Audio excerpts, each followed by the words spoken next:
Yes, saudara dan puan, selamat datang ke saluran Huako. Ya, Huako Channel. Sekiranya anda belum subscribe ke Huako Channel, sila subscribe sekarang dan sila buka loceng di sebelah supaya anda akan menerima notifikasi daripada YouTube apabila saya postkan video baru saya pada masa akan datang. Jadi tuan-tuan dan puan, sila subscribe sekarang. Dan kita akan tengok berita yang gempar ini sekarang juga. Ya, desakan berbaik semula bukan bermaksud Mahathir mesti jadi ketua. Artikel ini disyairkan oleh Syafrin Husin. Jom kita tengok.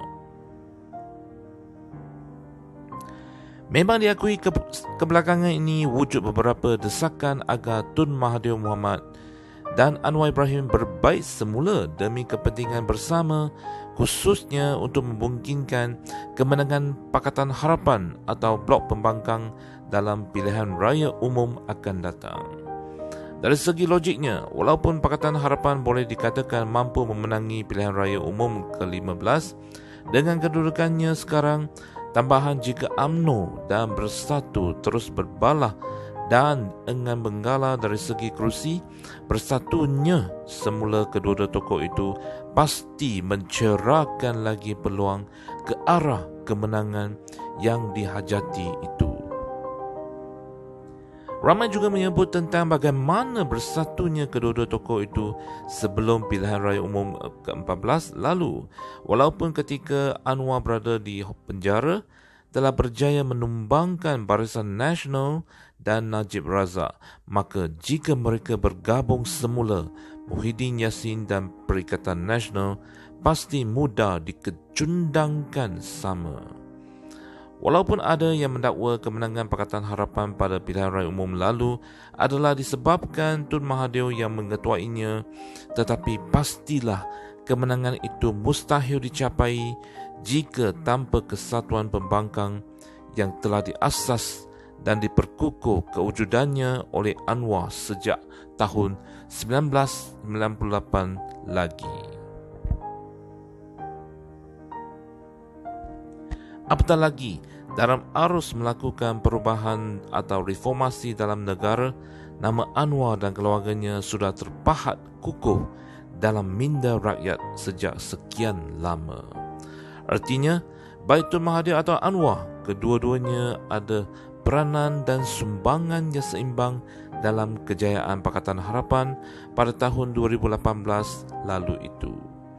Begitupun, meski sebahagian desakan agar Tun Mahathir dan Anwar berbaik semula itu datang daripada dalam Pakatan Harapan sendiri, haruslah difahami bahawa ia bukanlah suatu kata mutlak untuk menobatkan semula bekas Perdana Menteri itu sebagai ketua. Dalam keadaan Pakatan Harapan sudah terbentuk struktur kepemimpinannya, menjadikan Tun Mahathir sebagai ketua bermakna akan merobohkan binaan yang telah sedia terbina. Dalam hal ini, desakan berbaik itu adalah semata-mata bersandarkan matlamat untuk mencapai kemenangan bersama, bukan untuk meletakkan Tun Mahathir sebagai ketua atau menjatuhkan Anwar daripada kedudukannya sekarang. Jika itu yang cuba dimasukkan, ia pasti tidak akan menemui titik persetujuan. Lagi pula, Tun Mahathir sudah dipilih sebagai ketua Pakatan Harapan sebelum ini, maka sekarang giliran beliaulah pula menyokong Anwar mengemudi gabungan terus itu. Sebagaimana Anwar dan keluarganya sebelum ini memberi sokongan penuh kepada Tun Mahathir, kini giliran beliau pula untuk membalasnya. Ketika menjadi Perdana Menteri bersama UMNO dahulu Tun Mahathir pernah berpesan, apabila giliran kita berada di bawah, kita hendaklah menyokong mereka yang menjadi pemimpin sebagaimana mereka memberi sokongan kepada kita sebelum itu. Rasanya Tun Mahathir sendiri pasti belum lupa kata-kata yang pernah diucapkannya dalam Perhimpunan Agung UMNO itu. Maka sekarang, dalam keadaan beliau berada di bawah, partinya Pejuang belum didaftarkan dan hanya ada 4 ahli parlimen termasuk dirinya sendiri yang bersamanya. Sebenarnya inilah masanya untuk beliau mengkotakkan segala kata-katanya itu. Jika dalam keadaan di bawah ini pun beliau masih mahu menjadi ketua dan enggan memberi sokongan kepada Anwar yang sudah sedia mengetuai Pakatan Harapan, bermakna Tun Mahathir bukanlah pemimpin yang cakap serba bikin orangnya. Lebih penting daripada itu, matlamat utama Pakatan Harapan dan Blok Pembangkang sekarang ialah untuk menumbangkan Perikatan Nasional yang dianggap sebagai kerajaan pintu belakang serta Muhyiddin yang disifatkan pengkhianat.